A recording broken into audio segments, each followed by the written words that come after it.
నమస్కారం, NS news కి స్వాగతం. నా పేరు ఉషా. ముందుగా ముఖ్యాంశాలు. కార్పొరేట్ శక్తుల సేవ కోసమే కేంద్ర ప్రభుత్వం కూలీల పొట్ట కొడుతున్నదని, అందులో భాగంగానే ఉపాధి హామీని ఎత్తేసి కుట్రలకు పూనుకుంటుందని అఖిల భారత ఐక్య రైతు సంఘం రాష్ట్ర కార్యదర్శి బి ప్రభాకర్ తీవ్రంగా విమర్శించారు. మంగళవారం నాడు సిరికొండ మండల కేంద్రంలో సొసైటీ మీటింగ్ హాల్లో అఖిల భారత ఐక్య రైతు సంఘం, అఖిల భారత ప్రగతిశీల వ్యవసాయ కార్మిక సంఘం సంఘాల ఆధ్వర్యంలో వివిధ పార్టీల ప్రజా సంఘాలతో జరిగిన రౌండ్ టేబుల్ సమావేశంలో ఆయన ముఖ్య అతిథిగా హాజరై ప్రసంగిస్తూ కేంద్ర ప్రభుత్వం మొదటి నుండి సంపన్నుల కొమ్ము కాస్తూ పేదల కడుపు కొడుతుందన్నారు. యూపీఏ ప్రభుత్వం హయాంలో వామపక్షాల పోరాటాలతో ఎంజీఎన్ఆర్ ఈజీఎస్ ఉపాధి హామీ చట్టాన్ని తెచ్చి కూలీలకు ఎంతో మేలు చేసిందని ఆయన అన్నారు. కూలీలకు ఉపాధి భరోసాను ఇచ్చింది అన్నారు. ఈ చట్టాన్ని పేరు మార్చక ముందు నుంచే ముందుమోపడానికి అనేక కుట్రలు కుతంత్రాలు చేశారు.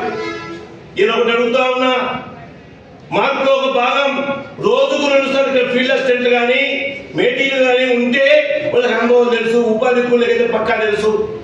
2 సార్లు డిజిటల్ ఆదాయం వేయాలి. మన అది ఉండవు, పని చేస్తాడు, ఆధారపడదు, పైసలు రావు. ఈ రకంగా మార్పులు చేయడము, అట్లాగే కేటాయింపుల్లో కోత విధించడము జరుగుతూ ఉంది.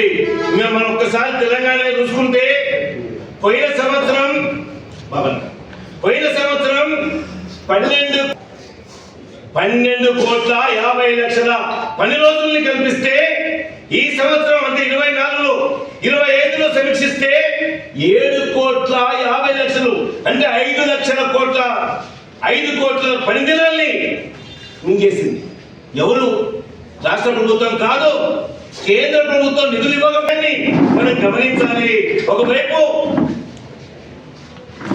ఏదైతే మినిమం వేజ్ యాక్ట్ అని చెప్పేసి, అంటే ఈ వేతనం ఇంతకన్నా తక్కువ ఇవ్వడానికి వీల్లేదు అని కానూను తీసుకొచ్చింది కేంద్ర ప్రభుత్వం.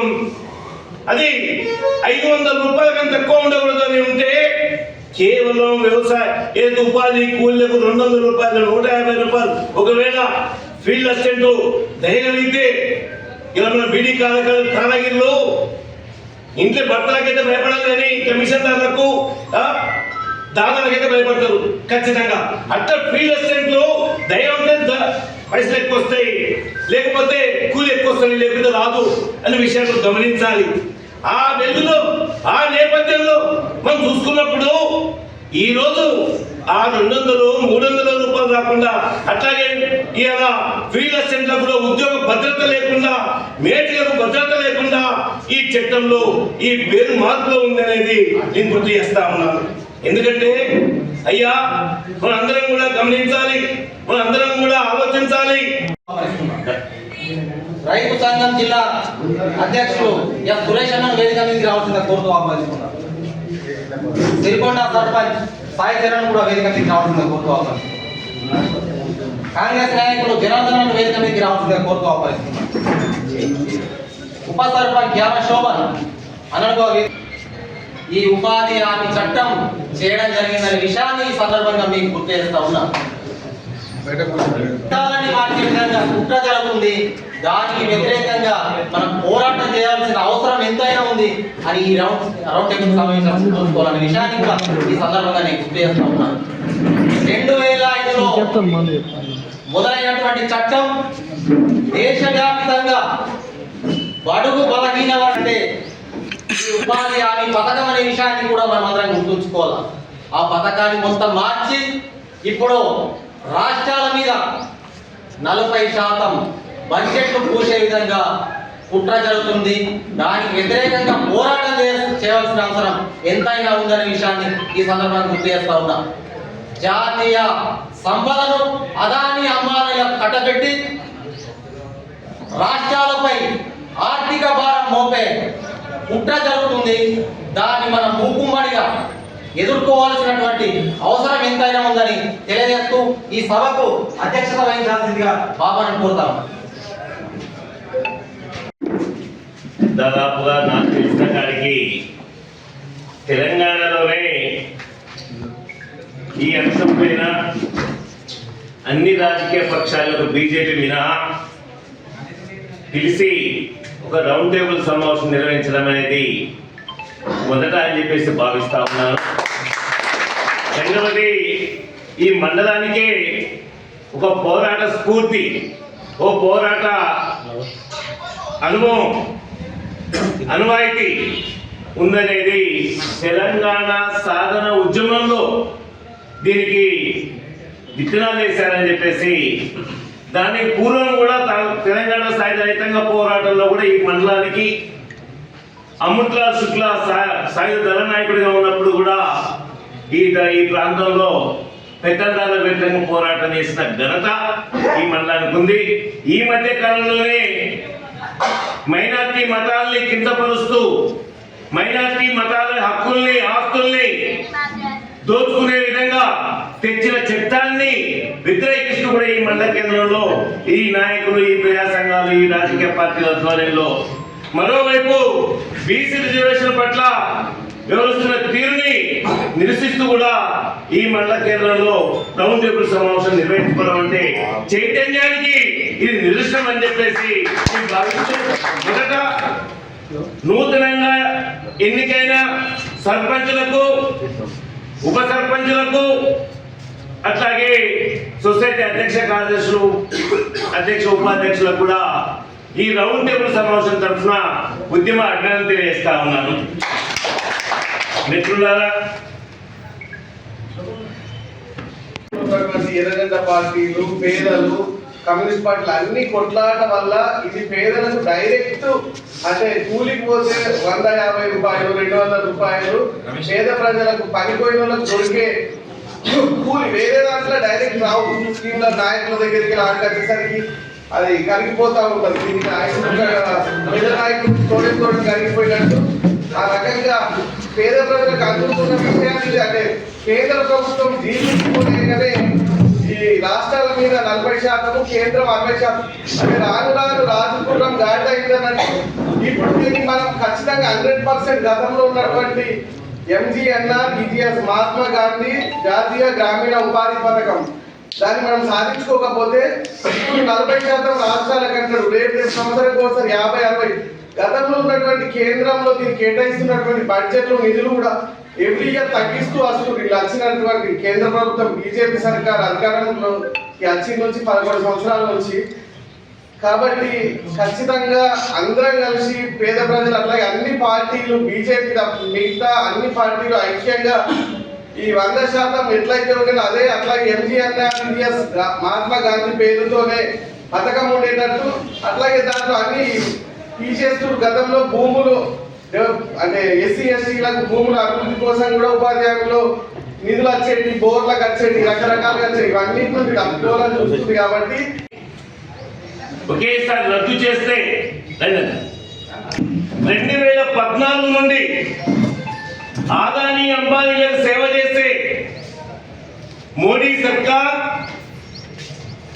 ఈరోజు పేరు మార్చారు, అంతే కదా, పేర్లేముంది అని చర్చ వచ్చి అసలు రహస్యం బయటపడకుండా ఉండడం కోసం అయితే మహాత్మా గాంధీ గ్రామీణ ఉపాధి హామీ చట్టాన్ని మార్చేసి బీపీజీ రామ్జీ మిషన్ పేరుతో ఓ చట్టాన్ని తీసుకొచ్చామని చెప్తా ఉన్నారు.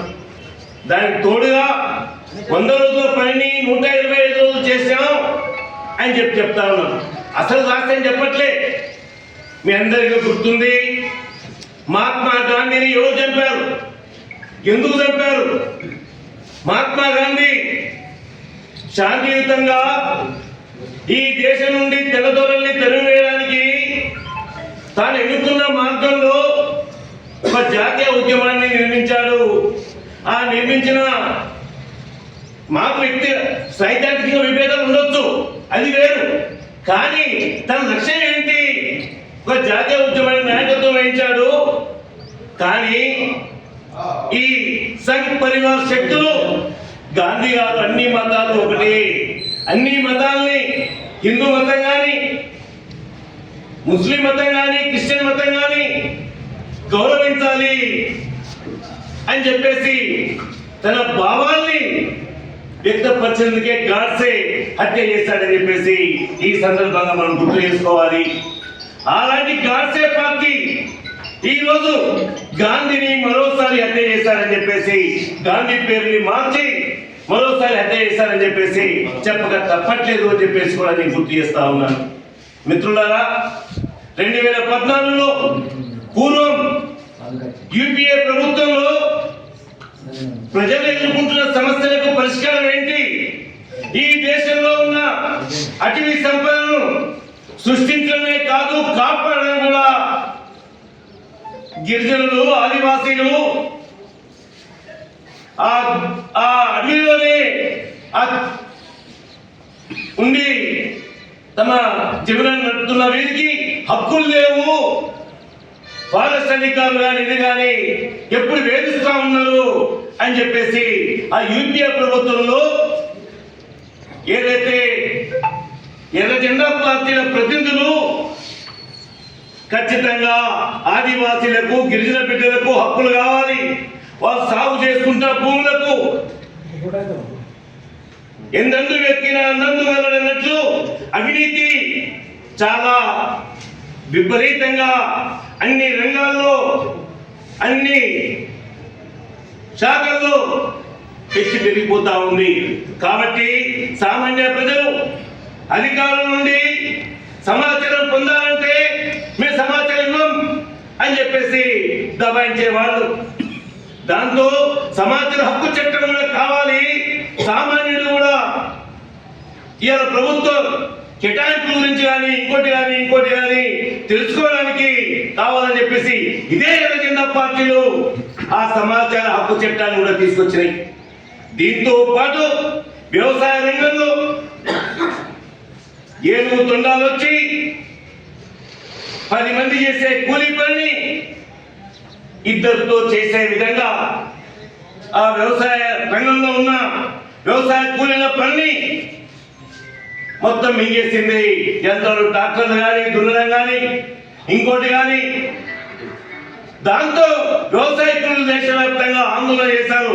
అయ్యా మాకు భూమి ఏంటి, ఉపాధి చూపించండి అని చెప్పేసి పెద్ద ఎత్తున ఆందోళన చేస్తే ఇదే యూపీఏ సర్కార్లో ఈ చట్టాల మాదిరిని ఖచ్చితంగా మహాత్మా గాంధీ గ్రామీణ ఉపాధి హామీ చట్టం తెచ్చి మొదట దేశంలో 200 జిల్లాల్లోనే ప్రయోగాత్మకంగా ప్రవేశపెట్టి అసలు ఉపాధి అనేది ఇంతకుముందు మన రమేష్ మాట్లాడుతూ చెప్పాడు.